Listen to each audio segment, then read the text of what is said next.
Hello guys, रोज की तरह आज का कितना तारीख है? हाँ, तो 11वां दिन। चुटारी अभी तक बच्चे की बात किया जाए तो अभी तक 7 है, पता नहीं किस दिन तक है। हाँ? चुटारी मतलब क्या बोल सकते हैं गांव में? चुटारी तो चुटारी को क्या बोलते हैं पता? चूहा का बच्चा है ना, चुटारी बोलते हैं उसको। चुटरी नहीं बोलते चूहा का बच्चा को, छोटा वाला को। धान के समय में निकलता था, मुझे याद है। तो वही बच्चा है चुटरी। रोज की तरह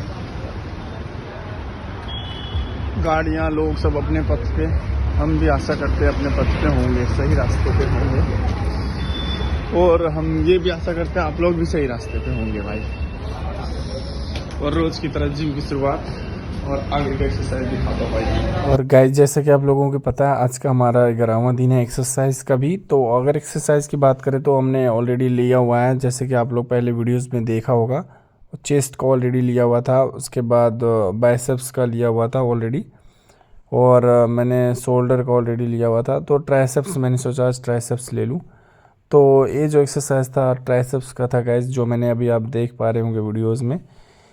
इसको पूरे प्रॉपर तरीके से 15-15 की सेट मारने की मैंने पूरी कोशिश करी है। इसके बाद मैंने डंबल से स्टार्ट किया, और ये आप जो देख पा रहे होंगे डंबल्स की एक्सरसाइज जो डंबल से लेने के लिए ट्राइसेप्स की होती है। जैसे कि आप लोगों को पता है, अभी शायद नॉर्मल कहीं ना कमी है मेरे एक्सरसाइज में, थोड़ा सा सुधारने की ज़रूरत है, और मैं जो आने वाली वीडियोज़ है उसमें प्रॉपर तरीके से सुधारूँगा। और ये जो होती है, देखो हम मेरा जो बॉडी लैंग्वेज अभी बिल्कुल ही परफेक्ट तरीके से नहीं है, तो थोड़ी कुछ दिन के बाद हो जाएगा सेट। और इस तरीके से इंग्लिश की और शुरुआत। जिस तरीके से आज का दिन हमारा 11वां दिन, और जैसा कि आप लोगों ने कल की वीडियोस देखा होगा, जो हमारा उसमें जो मैंने सीखा था और जो बताया था आप लोग, या फ्यू और श्रम का डिफरेंस, जो कि आप लोगों को बता दूं, दोबारा रिपीट करने की जरूरत नहीं होगी आशा करता हूँ। और जो आज की वीडियोस जो मैंने देखा, वो या फ्यू में क्या डिफरेंस होती है। जैसे कि आप लोगों को दोनों का अगर हिंदी की मीनिंग की बात किया जाए तो हम वो चीज जो काउंटेबल होती है वहां हम या फ्यू दोनों का इस्तेमाल होता है। अब अगर हम बात करें डिफरेंस की क्या है, तो इसका डिफरेंस ये होता है कि फ्यू हम वहां लगाते हैं नेगेटिव मैनर्स में, और अगर हम या फ्यू बात करें, अगर या फ्यू कहीं अगर आपको आ रही है किसी सेंटेंस में, तो वो होती है पॉजिटिव मैनर्स में। जैसे कि अगर मैं बात करूं कि हाँ, कुछ दोस्त मेरे हैं जो मेरे बर्थडे पे विश किया, तो इससे अगर हम बोलेंगे तो ये पॉजिटिव मैनर में जाएगा। यहाँ अगर हम बात करें तो या फ्यू लगेगा।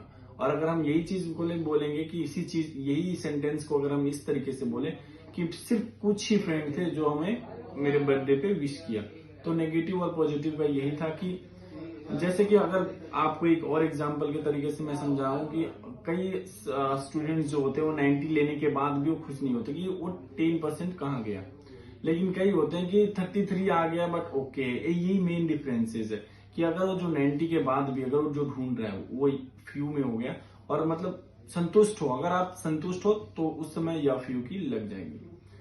तो डिफरेंसेस जो है वो मैंने आपको बता दिया कि अगर मैं एग्जाम्पल की बात करें दोस्तों, तो या जैसे अगर हम इंग्लिश की बात करें तो या few friends wished me on my birthday.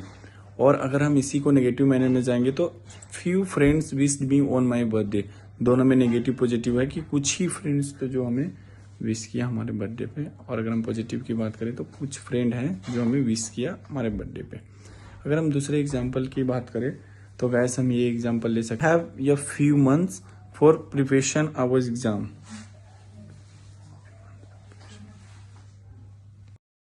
Hi guys, सबको हरे कृष्णा, जय श्री राम। और रोज की तरह आज का हमारा 11वां दिन रोज की तरह हमारा आज का 11वां दिन। कई बार चेतना जो है हमारे, जब तक हम पढ़ रहे हैं भूमिका में, कई बार आई और वो हमारे माइंड में ज़रूर चल रही होगी चेतना क्या है। अगर हम चेतना की बात करें, यह चेतना क्या है? यह चेतना है कि मैं हूँ, सिर्फ मैं ही हूँ। इस चीज़ को भागवत गीता में चेतना के लिए बोला गया है। जैसे कि तो फिर मैं हूँ क्या है? अगर हम बात करते हैं कि मैं हूँ, तो फिर मैं हूँ क्या है? कलुषित चेतना में मैं हूँ का अर्थ है कि मैं सर्वा हूँ, मैं ही भोगता हूँ, कि मैं हूँ, सब कुछ मैं ही हूँ। ये जो अहंकार होती है, यह संसार चलायमान है, क्योंकि प्रत्येक जीव यही सोचता है कि वह इस भौतिक जगत का स्वामी तथा स्रष्टा है, लेकिन ऐसा नहीं है। भौतिक चेतना के दो मनोमय विभाग हैं। एक के अनुसार मैं ही सर्वश्रेष्ठ हूँ, और दूसरे के अनुसार मैं ही भोगता हूँ, लेकिन वास्तव में परमेश्वर सर्वश्रेष्ठ तथा भोक्ता दोनों है। परमेश्वर का अंश होने के कारण जीव ना तो सर्वश्रेष्ठ है ना ही भोक्ता है, वह मात्र सहयोगी है। यह सृजी तथा भुक्त है। उदाहरणार्थ मशीन का कोई एक पुर्जा संपूर्ण मशीन के चलाने के सहयोग करता है, इसी प्रकार शरीर का कोई एक अंग पूरे शरीर के साथ सहयोग करता है। जैसे कि बात करें एक अंगुली, तो अंगुली, हाथ, पाँव, आँखें कई हैं जो देते हैं, लेकिन वास्तविक में भोक्ता नहीं है। ये शरीर के अंग है, लेकिन ये वास्तविक में भोक्ता नहीं है। भोक्ता क्यों? तो उधर भोक्ता जो है बॉडी का, वो पेट को कहा गया है। पेट को कहा गया है क्योंकि हाथ भोजन देते हैं, दांत चबाते हैं, और सारी शरीर के अंग को, जो सारे शरीर के जो अंग है वो पेट को भरने में लगे रहते हैं, क्योंकि पेट ही प्रधान कारक है जो शरीर रूपी संगठन को पोषण करता है। क्योंकि अतएव सारी वस्तुएं उदर को दी जाती है, मतलब सारे वस्तुएं जो हो पेट को दी जाती है, ताकि वो पेट ही है ऐसा कि सारे शरीर को संचालक करता है। अगर इसी तरीके का एक और उदाहरण की बात करें गाइस, तो जैसे कि पेड़ को अगर हम उनको जो पानी देने की काम जो करते हैं हम जड़ में, जबकि उन्हीं का जड़ जो है पूरी पेड़ को पोषण करने का काम करता है, जैसा कि आप लोग को पता है। तो इसी सहयोग से हमें लाभ पहुंचता है। ठीक वैसे ही उदर द्वारा गृहीत शरीर से सारे अंगों को लाभ पहुंचता है, जैसे कि मैंने बताया कि यह संबंध स्वामी तथा दास जैसा है। अगर हम बात करें कि जैसे नॉर्मल जो हमारा कि पेट और अंग की जैसे होती है, उसी तरीके से वो है कि यह संबंध जो है स्वामी तथा दास जैसा। यही स्वामी पूर्णतया रहता है तो दास भी तुष्ट रहता है। इसी प्रकार परमेश्वर को तुष्ट रखना चाहिए।